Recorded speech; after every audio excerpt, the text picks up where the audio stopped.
Ini adalah modul belajar pemasaran digital, bagian pemasaran melalui sosial media, dibawakan oleh saya, IGD Iwan Suryadi, SEMM.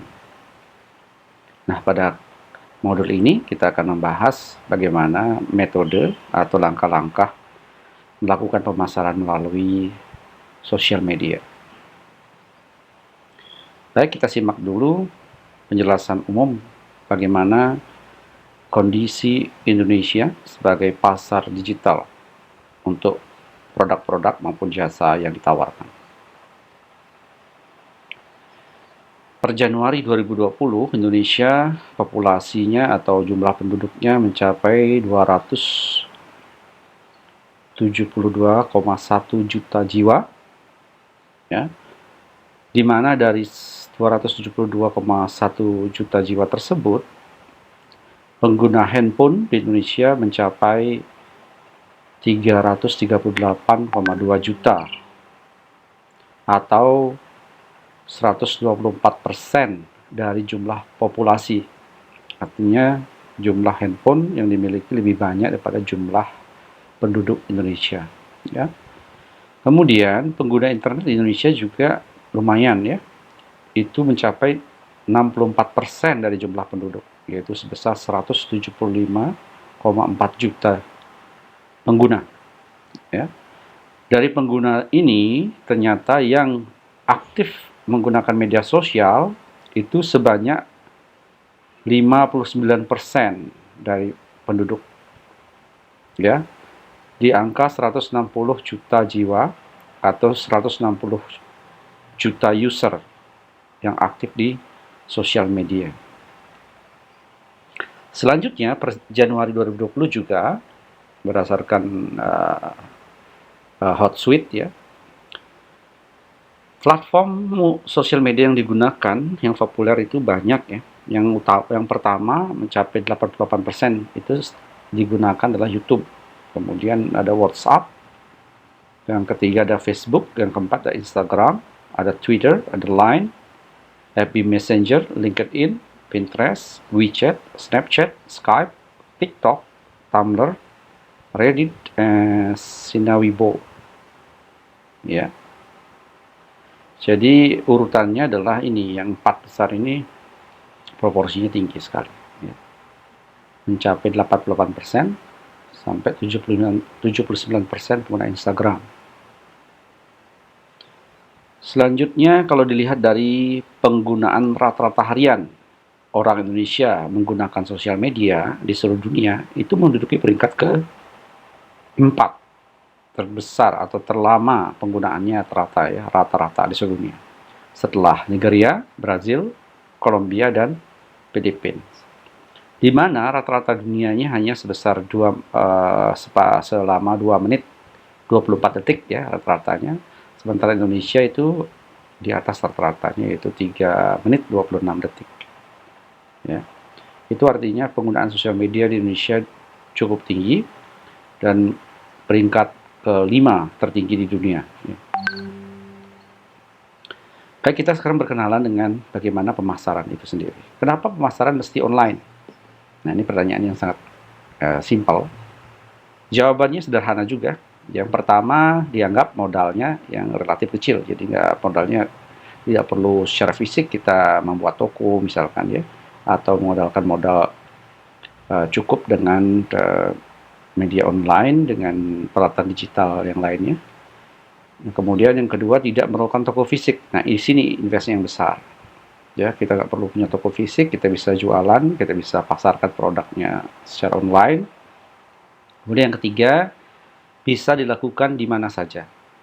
Jadi tidak terbatas oleh tempat karena bersifat online, ya. Nah, karena kemudahan tersebut, kenapa kita bisa ragu? Ya. Sebagai langkah pertama yang dapat kita lakukan memasarkan produk di sosial media adalah pasarkan yang banyak dibutuhkan orang. Langkah pertama, ya. Kita lihat bagaimana cara mengetahui eh, apa saja yang tren atau barang apa saja yang lagi tren yang banyak dibutuhkan orang.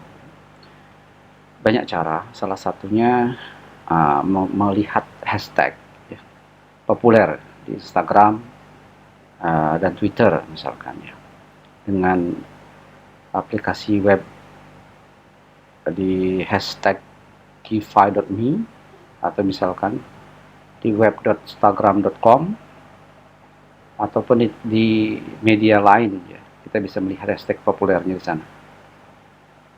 Kemudian kita juga bisa lihat dari Google Trend.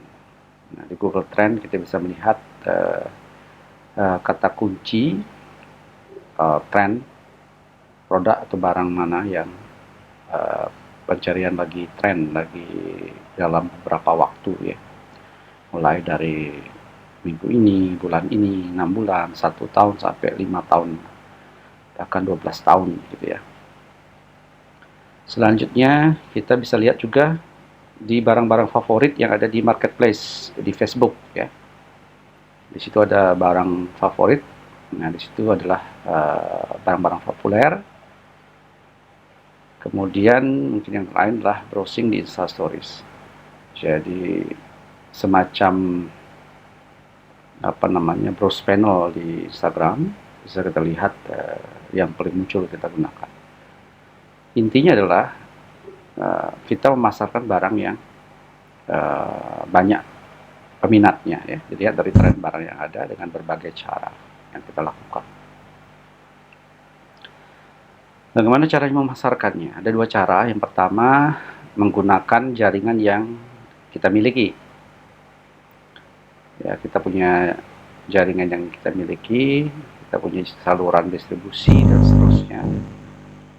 Rekanan kalau sudah punya produk sendiri dan seterusnya, maupun pengembangan secara secara berantai begitu, dan tentu saja penggunaan teknologi digital ya, untuk mendapatkan barang dengan harga distributor atau harga produsen, atau mendapatkan reseller atau menjadi reseller dari sebuah produk. Kemudian langkah kedua adalah dengan memilih model pemasaran yang paling tepat atau paling pas. Nah, model seperti apa? Kita bisa lakukan dengan 2 spesifikasi. Yang pertama, jika kita menjual produk sendiri, maka kita harus pastikan ada 2 produk, ada 2 jenis produk ya. Yang pertama produk nyata atau real, yaitu barang jasa yang ada di pasar fisik. Iya, seperti barang-barang yang sehari-hari kita lihat dijual di pasar ya. Di barang-barang convenient, barang-barang yang elektronik dan seterusnya yang bersifat fisik. Ada juga bentuknya produk digital, ya, barang yang bentuknya digital seperti e-book, video, aplikasi dan seterusnya ya. Ini untuk menjual produk sendiri kita bisa lakukan. Atau juga kita bisa menggunakan maklon. Jadi alternatif jualan produk dengan merek sendiri. Maklon inilah pemberian jasa dalam rangka proses penyelesaian satu barang tertentu dengan proses pengerjaannya dilakukan oleh pihak pemberi jasa ya, yang spesifikasi bahan baku ataupun barang setengah jadi atau bahan penolong yang akan diproses sebagian seluruhnya disediakan oleh pengguna jasa, dan kepemilikan atas barang jadi berada pada pengguna jasa. Ini bisa dilakukan maklun. Nah, kemudian kalau produknya adalah orang lain punya ya, produk orang lain, gimana cara menjualnya? Ada 3 cara. Yang pertama menggunakan metode afiliasi ya, pemasaran afiliasi atau affiliate marketing. Ini umumnya adalah memasarkan produk dari vendor ke customer, kemudian bisnis afiliasi itu menawarkan yang pada orang yang bekerja. Jadi ceritanya jadi seperti karyawan sebuah perusahaan yang memasarkan produknya. Nah, hanya saja kita sebagai pemasar atau memasarkan produknya terafiliasi dengan barang ataupun vendor atau perusahaan. Sehingga apabila ada yang membeli atas apa yang kita sarankan, ajakan kita gitu, maka kita mendapatkan semacam komisi afiliasi gitu ya. Kemudian yang kedua ada sistem dropship. Model ini adalah model bisnis di mana pihak ketiga bekerjasama dengan pihak toko untuk menjual produk juga. Namun dropshipper, gitu istilahnya orang yang melakukan dropship ini, itu tidak berhak untuk menentukan harga sebab sang pemilik produk yang akan melakukan pengiriman barang. Jadi hanya memasarkan saja, kita tidak memiliki produknya, tetap pemilik produk atau vendornya yang akan melakukan pengiriman. Jadi harga dan sebagainya itu ditentukan oleh vendor. Kita hanya sebagai perantara saja. Nah, kemudian yang terakhir adalah sebagai reseller, penjual tidak harus punya stok ya, sehingga transaksi dengan pelanggan. Namun reseller ini harus sudah bersama dengan pemilik toko atau vendor apabila ada pesanan yang datang. Jadi reseller ini mendapatkan harga barang yang lebih murah ya, daripada harga di pasar. Namun tidak perlu stok juga, jadi bisa memasarkan barang dengan harga tertentu sebagai reseller. Jadi bisa jadi harganya sama, cuman kita sebagai reseller dapat harga yang lebih murah dari harga di pasar, sehingga kita bisa dapat keuntungan di sana sebagai reseller. Akhirnya 3 metode ini untuk produk-produk untuk orang lain. Selanjutnya kita bisa bedakan antara dropshipper atau orang yang melakukan dropship dengan reseller yang melakukan penjualan ulang ya. Dropshipper itu menjual informasi produk. Jadi hanya informasi produknya saja. Jadi produknya murni dimiliki oleh pemilik produk atau vendornya. Kemudian kita tidak, atau dropshipper tidak memiliki produknya. Kemudian stoknya itu ada di distributor. Tentu modalnya sangat kecil ya, karena semuanya hanya modal penjualan informasi produk dengan metode yang kita gunakan seperti digital marketing. Kemudian untuk reseller sendiri itu menjual barang tentu saja, bukan informasi produknya tapi jual barangnya dengan stok barang juga, mungkin stoknya nggak banyak. Yang jelas barang yang kita jual itu diambil dari vendornya dengan harga yang murah ya. Modalnya dianggap lebih besar gitu, karena kita juga harus stok barang, meskipun kita beli lebih murah kita harus stok barang sebagai reseller. Dan ada minimum order tertentu untuk menjadi reseller biasanya gitu ya. Kemudian langkah ketiga kita memasarkan secara online adalah dengan menciptakan pasar. Langkah menciptakan pasar ini kita bisa lihat misalkan di Facebook ya, menciptakan pasar di FB ya. Di FB ini karakteristiknya kalau kita ada di sosmednya FB itu pertemanan itu dibatasi 5.000 orang gitu ya.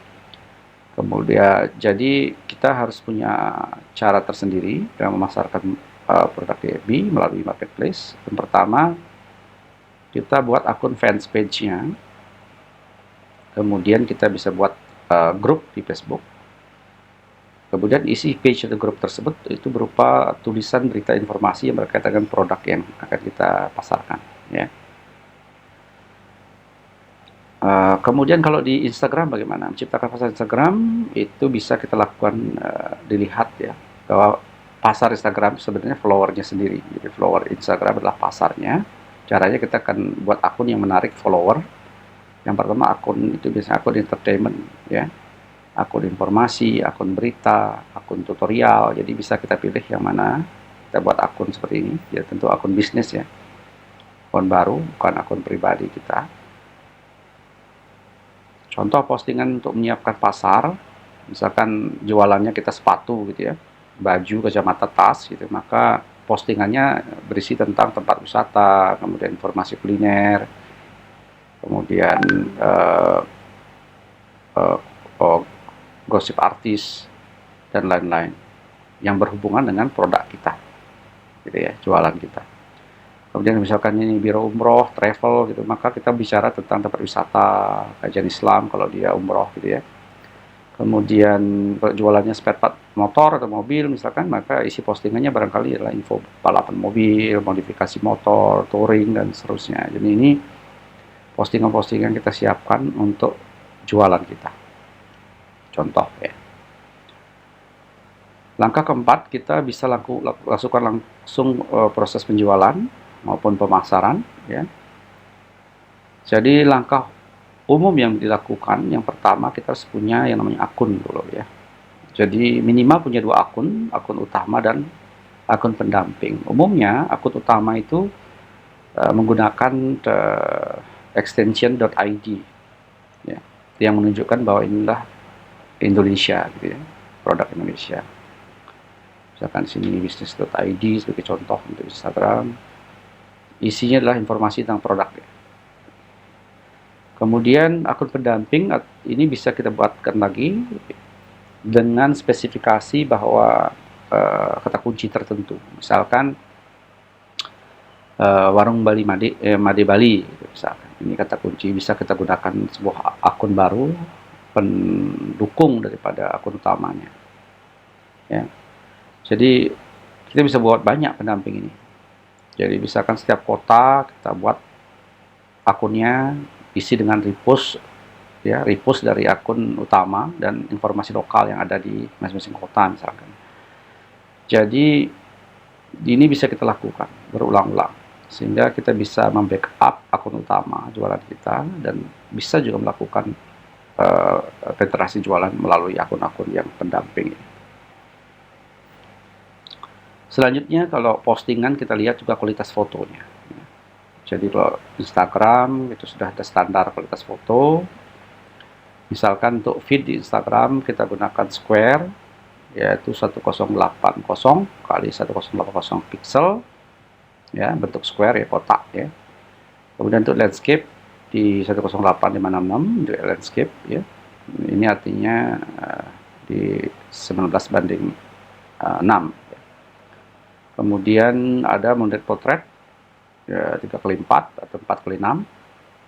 Jadi 1080 kali 1350 pixel. Ini untuk feed. Jadi yang akan tampil di halaman depan setiap postingan kita. Bisa juga di Instastory dengan ukuran 008 kali 1920, jadi agak panjang ke bawah karena menggunakan full story daripada handphone yang kita miliki Instagram. Ya, ini ukuran-ukuran standar yang full HD ya, yang full HD. Jadi jangan menggunakan foto kualitas yang di bawah standar ini. Nanti hasilnya akan kurang baik. Foto resolusinya tinggi, ciri-cirinya tadi adalah gambarnya tajam dan jelas gitu ya. Untuk produk usahakan tidak ada shadow, bayangan, dan background bisa putih gitu ya. Artinya produknya, misalkan kita ada foto produk, itu produknya langsung muncul, itu akan lebih bagus. Feed ya, akan kelihatan lebih bagus. Model uploadnya itu bisa kreatif 2x3, bisa 3x3, 3x, 2x, kemudian berbagai cara upload untuk foto itu ya. Ada yang sistem berjenjang, carousel. Kemudian kita bisa lakukan juga multi upload ke berbagai sosmed. Jadi sudah punya foto dengan standar sesuai ya, bukannya kita bisa upload ke berbagai sosmed dengan aplikasi tertentu. Ya. Selanjutnya berbagai tools yang mungkin akan bermanfaat untuk foto. Ya. Yang pertama ini populer adalah Canva. Nanti cari saja atau ketik saja di canva.com. Kalian bisa lakukan login ataupun registrasi kalau belum punya. Kemudian lakukan di sana image vector mobile web. Jadi bisa lakukan download di mobile apps-nya di Play Store maupun di iOS. Kemudian bisa dilakukan editing secara online melalui mobile maupun versi web melalui komputer atau laptop. Ya, isinya image vector composer ini sangat populer, jadi bisa digunakan. Nah, ini contohnya tampilan dari Canva versi mobile. Ya. Kemudian ada menggunakan Snapseed juga photo editor versi mobile. Kemudian ada PixArt juga sama, buat kolase yang dibagi menggunakan PixArt. Kemudian ada Photopea untuk editor simple, ada Viral untuk bisa mengupload foto Instagram dari komputer atau laptop. Ini yang umum digunakan. Ada banyak lagi yang lain, popularitasnya tergantung dari yang menggunakan. Jadi intinya adalah mereka adalah tools yang bermanfaat nanti untuk proses uploading atau imaging, editing daripada video maupun foto, ya. Nah, selanjutnya kita beranjak kepada pemasaran melalui kalimat atau kita sebut copywriting, ya.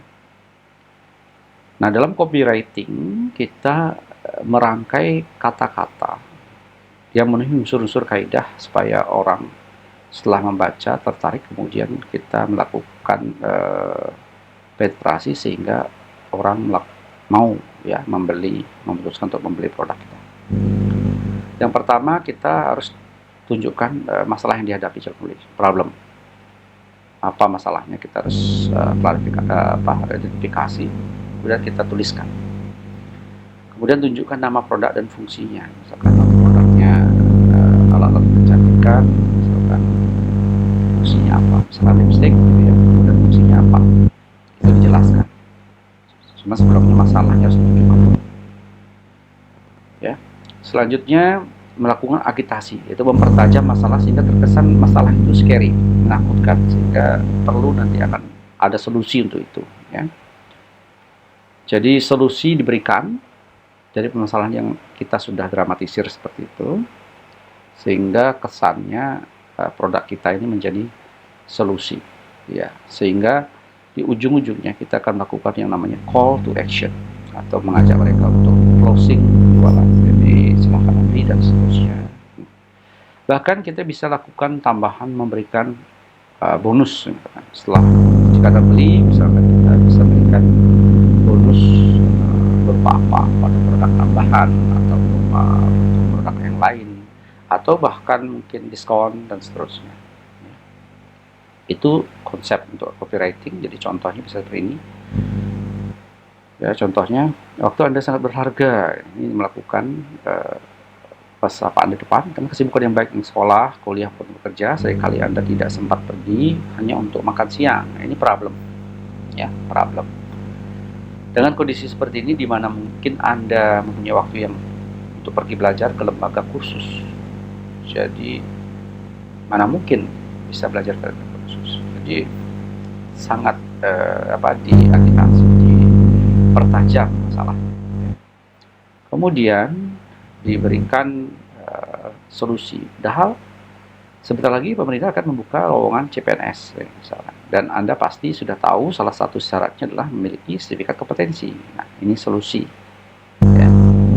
Selanjutnya diberikan kata-kata tambahan. Nah, bersyukurlah karena Anda menemukan iklan ini. Anda bisa mengikuti kursus komputer online bersertifikat di Polte Academy. Nah, sampai kapan Anda akan menunda kesempatan yang sangat berharga ini? Nah, ini call to action, ya. Jadi diberikan bonus tambahan jika Anda mendaftar sebelum tanggal 12 September misalkan, Anda dapat potong biaya kuliah sampai 50%. Daftar sekarang juga, masukkan kode kursus singkat kerja didapat untuk mendapatkan bonus tambahan ebook senilai 1 juta. Daftar. Nah, ini tambahan bonus call to action. Jadi inilah contoh bagaimana menarasikan sebuah copywriting yang menempatkan deskripsi daripada iklan atau post yang akan kalian lakukan di sosial media, sehingga copywritingnya menjadi nilai tambah tersendiri ketika posting foto yang berisikan dengan produk-produk barang yang lainnya. Oke, jadi kita sekarang melanjutkan kepada hal-hal kunci dalam hal social media marketing. Yang pertama kita bicara tentang hashtag, ya, hashtag.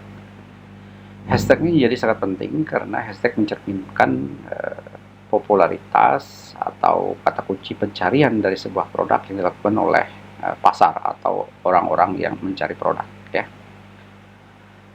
Jadi kita cari hashtag ini, kita kelompokkan itu berdasarkan fungsi hashtagnya. Pada misalkan di Facebook, bukan hanya untuk cari konten yang Anda inginkan, tapi juga bisa untuk mengelompokkan konten.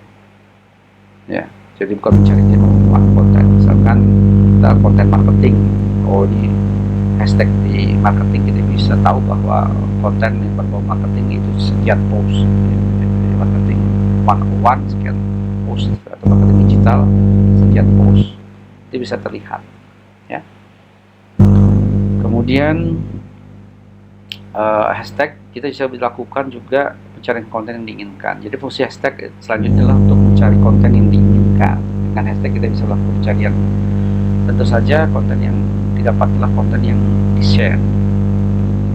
Kita bisa cari konten mana saja yang kita inginkan. Jadi kita bisa lakukan duplikasi atau menyesuaikan dengan apa yang kita akan sharing. Ya. Selanjutnya kita bisa mengkombinasikan hashtag dengan mention atau add ya, untuk konten yang lebih seru dan bermanfaat. Ya, fungsi hashtag bisa mengkombinasikan fitur hashtag ini dan mention untuk membuat konten update status yang lebih kaya dan bermanfaat. Jadi mention produk atau akun-akun tertentu yang berhubungan dengan hashtag. Ini adalah kombinasi yang baik ya untuk bisa update status yang kaya dan bermanfaat nanti. Selanjutnya yang nomor 4, kita bisa posting lintas platform, entah Instagram, Twitter, Facebook ya. Fungsi hashtag ini jadi lintas platform. Jadi Facebook dan Twitter walaupun bersaing ya sebenarnya ini berjalan seiring. Jadi dapat melakukan posting di Facebook melalui Twitter atau Instagram ke Facebook dan seterusnya. Jadi hashtag ini bisa menjadi jembatan. Misalkan kita menggunakan hashtag di Instagram, kita post ke share post atau post ke another apps sosmed, misalkan ke Facebook, maka di Facebook hashtag itu akan terkumpul juga. Jadi sekali post ke berbagai platform sosial media. Yang kelima, melakukan branding dan promosi ya. Jadi hashtag itu kalau kita udah punya istilahnya, kita punya hashtag tersendiri, misalkan produk kita terkait dengan hashtag kemana cara membuatnya tadi, ini bisa dilihat dari yang hijau ini ya. Jadi cara membuat hashtag itu bisa berdasarkan branded, bisa subkategori, kategori, promosi, lokasi, affinity, interest, niche, silahkan ya. Kalau niche ini pada celah misalkan busana muslim gitu ya. Affinity mungkin lebih ke dalamnya ya, dalam dari busana itu misalkan. Jadi lokasi misalkan disebut hashtag busana di Jakarta, jilbab di Bandung, lokasi ya.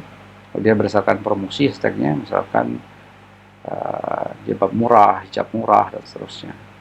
Kategori misalkan hijab, kerudung, kategori. Nah, kita bisa coba untuk kita buatkan sendiri.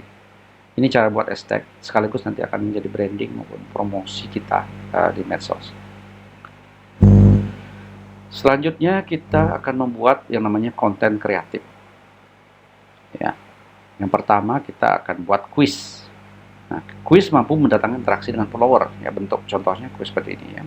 Jadi kita buat konten kreatif kita, quiz. Misalkan contoh ini ada contoh foto yang kita buat seperti quiz, kemudian kita buat narasi menggunakan copywriting dan kita lakukan posting. Jadi inilah salah satu alternatif bagaimana kita membuat kreativitas konten ya. Kemudian kita bisa juga lakukan dengan cara giveaway, membuat giveaway yang banyak digunakan. Nah, istilahnya kita menyewa follower ya, memberikan giveaway. Caranya banyak. Kita bisa misalkan memberikan giveaway itu bisa pulsa, bisa seperti merchandise seperti ini contohnya ya. Jadi kita share di akun kita untuk giveaway sehingga orang tertarik untuk bergabung atau memfollow akun kita sekaligus memberi produk ya, termasuk promosi kita berlanjut. Kemudian yang ketiga, ini syarat ketentuan kuis dan giveaway, ada syarat-syaratnya yang perlu diperhatikan. Yang pertama, misalkan follow Instagram, kan? Kemudian like foto ini atau komen di foto ini, produk mana yang diinginkan dan mention 3 teman misalkan, atau 5 akun yang lain teman-teman. Jadi boleh spam komen dan mention lebih dari 3 teman, gitu ya. Bisa jadi juga, atau spam like untuk foto-foto katalog di Instagram. Ini misalkan syarat-syarat ketentuan yang bisa dilakukan pada quiz maupun giveaway konten. Ini akan sangat membantu dalam promosi dan meningkatkan traffic dari Instagram. Ya. Selanjutnya, melakukan promo diskon.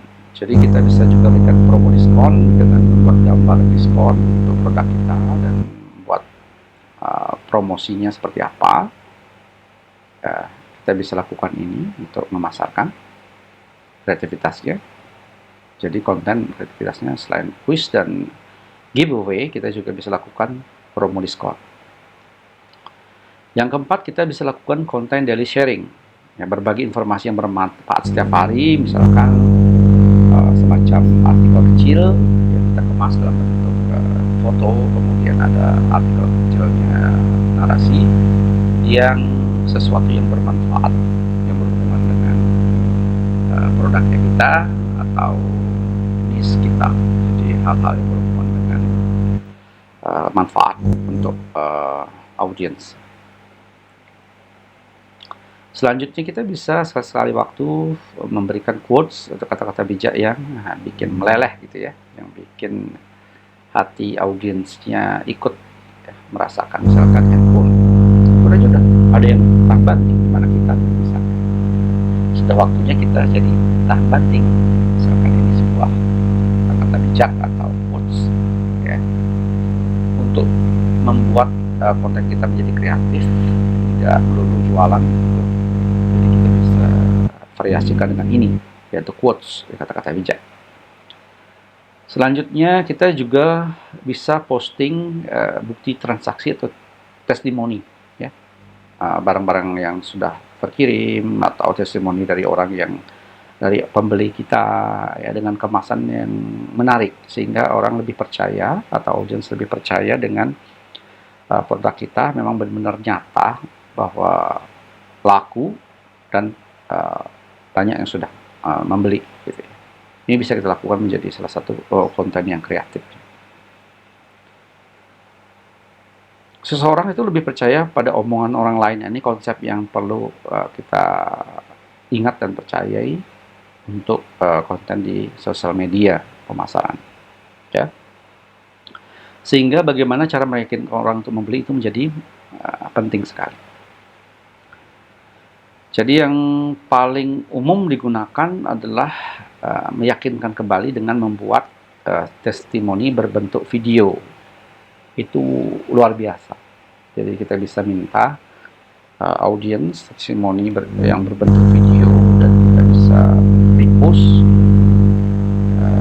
testimoni video tersebut sehingga akan lebih meyakinkan. Karena orang lain yang bicara tentang produk kita, manfaat dengan produk kita, sudah membeli produk kita, itu cenderung lebih dipercaya pada kita sebagai vendor ataupun penyedia produk, pemilik produk menyampaikannya langsung. Jadi tetap orang lain akan lebih dipercaya. Nah, ini kita perlu buatkan testimoni berupa video ya. Kita bisa gunakan juga endorsement.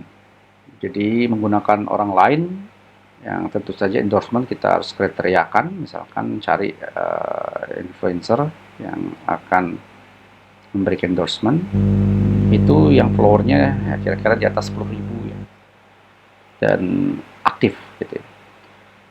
Jadi orang-orang yang punya akun di atas 10.000 follower ini sudah bisa kita kategorikan sebagai influencer dan bisa kita endorse produk kita melalui akun-akun ini ya.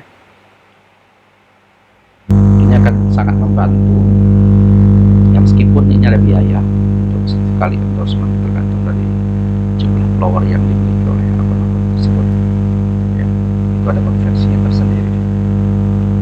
Nah, ini cara kita bagaimana mempenetrasi pasar supaya orang lain yang mempromosikan itu akan lebih didengar oleh audiens kita.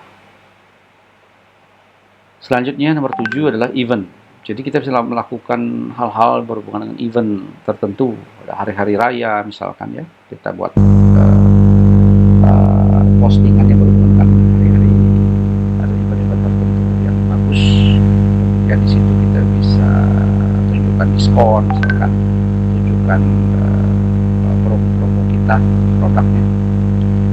Setiap event atau hari raya, hari guru 17-an Agustus gitu, atau di Bali misalkan hari raya Galungan, Kuningan, Nyepi, bahkan ya kita bisa buatkan paket-paket khusus event ini, kita jadwalkan untuk posting untuk sosial media untuk produk kita.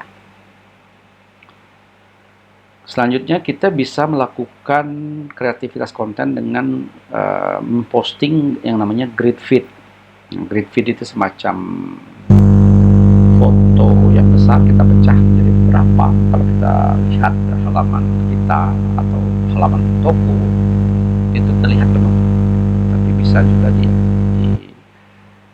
dilihat satu-satu per postingan. Kalau kita lihat lebih jauh lagi semua postingan, dia berbentuk grid ya, kotak-kotak semacam ini. Jadi sekaligus 6 postingan yang bentuk satu grid seperti ini. Cuman isinya beda-beda di setiap postingan. Ini disebut dengan grid feed. Ini bisa dilakukan jadi untuk mempercantik tampilan terlalu toko kita. Kemudian kita bisa menggunakan akun-akun Instagram untuk mendirect ke produk ya, atau cari akun promo istilahnya. Jadi kita bisa gunakan akun-akun IG yang lain untuk bisa mention direct ke akun kita. Nah, kita akan menggunakan beberapa fitur yang dua sosmed yang terkenal, yang populer. Yang pertama adalah Facebook, yang kedua adalah Instagram tadi. Di Facebook kita lakukan jualannya dengan cara melihat fasilitas dari Facebooknya. Ya. Yang fasilitas yang umum adalah marketplace. Ini ada di Facebook. Jadi marketplace di Facebook ini menjadi media yang luar biasa untuk kita bisa lakukan selling maupun marketing. Ya.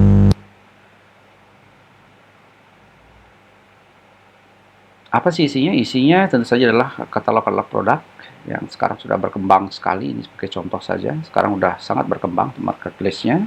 Kita bisa selling langsung dengan harga-harga bersaing. Tentu ada keunggulan atau kelemahan daripada marketplace ini ya. Jadi intinya adalah kita bisa jualan, kita bersaing bebas di marketplace dengan kategori-kategori yang ada. Nah, berikut adalah beberapa keuntungan dan menggunakan marketplace. Yang pertama adalah mudah digunakan, ada filter-filternya ya, ada filter kategori, filter harga, filter wilayah. Namun ada kelemahan juga. Yang pertama, tidak ada sistem transaksi. Jadi marketplace itu bukan di Facebook Marketplace itu bukan e-commerce ya, yang bisa langsung melakukan pembelian ke kantong belanja dan seterusnya ya. Tapi umumnya kita lakukan pembelian secara COD, sehingga itu tidak ada rekening bersama gitu ya, tidak ada semacam Lazada, kemudian Tokopedia dan seterusnya. Ini berbeda marketplace, sehingga kita lebih aman menggunakan cash on delivery ya transaksinya. Kemudian yang terakhir, tidak ada kategori makanan, jadi jual beli makanan tidak ada. Cuman sekarang sudah banyak yang menjual makanan untuk lokal, untuk marketplace. Jadi yang dekat-dekat dengan penjualan melalui marketplace dan difasilitasi dengan antar sendiri melalui COD makanan tersebut di wilayah terdekat, maupun dengan bantuan platform yang lain seperti Gojek, GoFood dan seterusnya, atau GrabFood ya, yang sekarang lagi populer. Kemudian di Facebook juga kita buat grup ya, grup jual beli. Nah, grup itu bisa macam-macam ya. Kita khusus untuk grup jual beli kita bisa gunakan. Kita juga bisa buat page khusus sebagai landing page daripada produk kita di Facebook ya. Ini namanya Facebook fans page. Kita bisa gunakan, lihat deskripsi produk, kemudian promo-promo, kita bisa lakukan posting di sini sebagai landing page yang kita share ke sosial media lain ya. Jadi semacam website, satu halaman website gitu ya. fanpage ini yang difasilitasi oleh Facebook. Selanjutnya kita bisa lihat apa sih manfaat dari FB ataupun IG Ads ini. Yang pertama, kita bisa buat ya page di FB. Untuk Instagram, kita bisa ubah akun ke business mode, akun bisnis gitu ya. Kemudian akun bisnis mode ini kita linkkan, kita hubungkan ke dalam page dari FB. Itu bisa kita lakukan, link akun. Kemudian kita posting iklan dalam page atau Instagram, itu bisa kita linkkan. Jadi bisa sekali tersebar iklannya.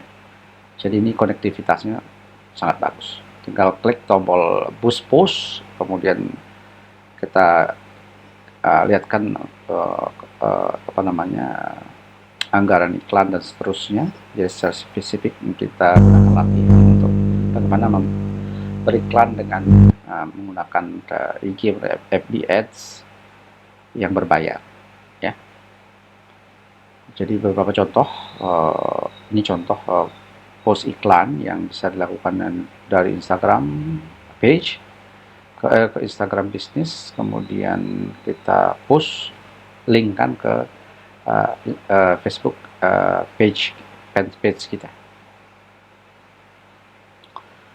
Jadi perhatikan perbandingan antara Instagram dan Facebook. Pertama, Instagram itu following, di jumlah yang bisa kita follow akunnya adalah 7.500 akun. Jadi dibatasi dengan karakter post, kata-katanya adalah 2.200 karakter. Kemudian jumlah hashtag itu dibatasi 30 hashtag. Nah, dalam 1 jam kita maksimal bisa memfollow 160 akun. Dengan fasilitas terbaru adalah shop dan guides.